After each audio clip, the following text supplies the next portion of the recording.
Littérature, Curiosité, histoire, ouverture d'esprit, sexualité, point de vue, imaginaire, partage. culture. C'est le podcast de Steve Aldeman.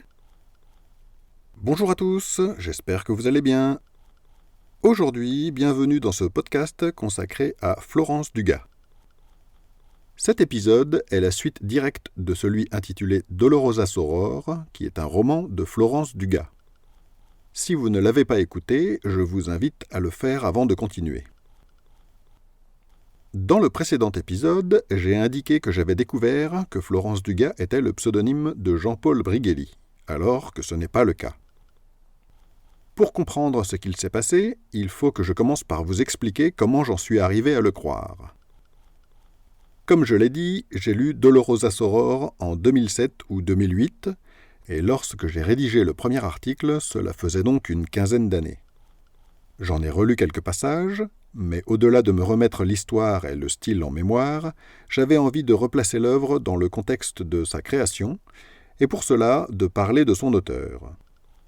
J'ai donc fait quelques recherches, et je suis très vite tombé sur des articles qui indiquaient que Florence Dugas était le pseudonyme de Jean-Paul Brigelli.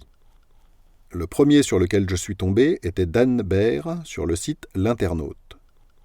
Elle y dit qu'elle a appris que Florence Dugas est un pseudonyme de Jean-Paul Brigelli, mais elle ne dit pas comment elle a trouvé cette information et elle ne cite pas ses sources. Pourtant, dans un commentaire de son propre article, elle signale qu'elle a sollicité l'éditeur de la première édition pour en savoir plus et que celui-ci lui aurait répondu que Florence Dugas existe bel et bien. Je suis tombé sur un certain nombre d'autres articles, comme celui de Babelio, qui affiche pourtant la photo de Florence Dugas, tout en créditant Jean-Paul Brigelli comme auteur véritable du texte. Étonné, je suis allé sur la page Wikipédia de l'homme en question, qui indiquait à ce moment-là, comme vous pouvez le voir sur l'impression écran que j'en ai fait, que Florence Dugas ainsi que Hugo Trauer sont ses pseudonymes. Ce second nom de plume a contribué à me convaincre de ce que j'ai appelé une supercherie. Car, comme je l'ai dit, le roman Les Patientes a été édité sous ce nom.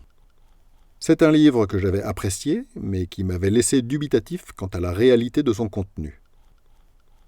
Enfin, et pour compléter le tableau, M. Brigelli semble avoir été critiqué pour certains de ses écrits, et son honnêteté intellectuelle a été remise en cause. Je me suis dit qu'il était peut-être capable d'avoir rédigé un roman sous pseudonyme, en le vendant comme autobiographique. Et j'ai rédigé mon article en m'en tenant à ça. J'en ai donc conclu, pour toutes ces raisons, que Florence Dugas n'existait pas vraiment, comme beaucoup de monde avant moi, du fait de la masse des indices allant en ce sens. Heureusement, 1000 indices ne valent pas une preuve, et je me félicite d'avoir douté suffisamment pour essayer de contacter M. Brigelli et Frank Spengler, éditeur du roman.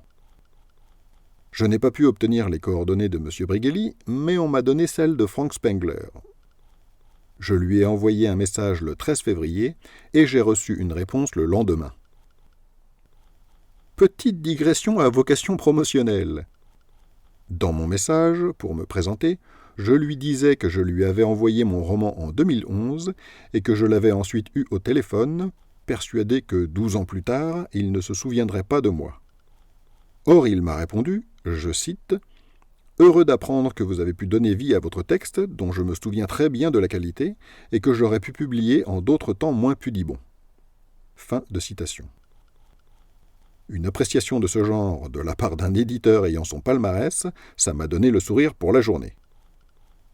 Mais revenons au sujet qui nous intéresse aujourd'hui.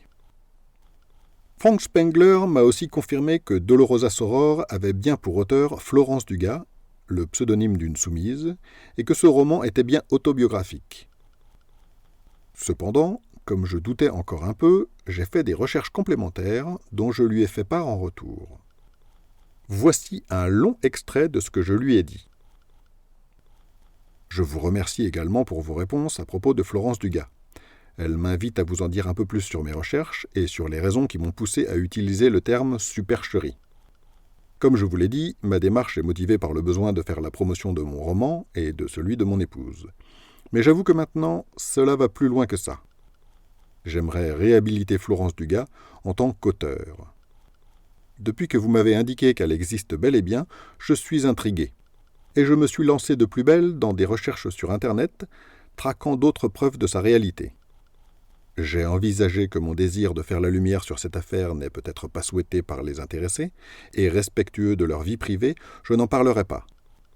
Mais il me répugne profondément que l'existence même de l'auteur soit niée avec tant de force dans de si nombreux articles sur Internet qui relaient tous cette erreur apparemment sans vérifier. D'autant qu'Internet regorge d'aberrations, comme le site Babelio, où figure une photo de Florence Dugas qui crédite Jean-Paul Brigelli. La photo correspond pourtant à la jeune femme interviewée par Thierry Ardisson en 1996, dont la vidéo est disponible sur YouTube. Je crois avoir trouvé l'origine du dérapage dans un article du blog Aurora Weblog du 20 mars 2004 qui traite du roman Les Patientes. Un lien vers cet article figure dans les notes et références de la page Wikipédia consacrée à Jean-Paul Brigelli, dans lequel il est indiqué que Florence Dugas et Hugo Trauer sont deux de ses pseudonymes. L'article d'Aurora Weblog aboutit à la conclusion que Dugas, Trauer et Brigelli pourraient n'être qu'une seule et même personne. L'auteur du blog invite Jean-Paul Brigelli et vous-même à réagir à ce qu'il dit, ce que Brigelli a fait, semble-t-il, une réponse apparemment authentifiée par mail ayant été publiée dans les commentaires en novembre 2004. M. Brigelli y soutient qu'il n'est pas Florence Dugas, pas plus que Hugo Trauer. Il indique également que Florence Dugas et Hugo Trauer seraient disparus, je cite, « dans les abysses ».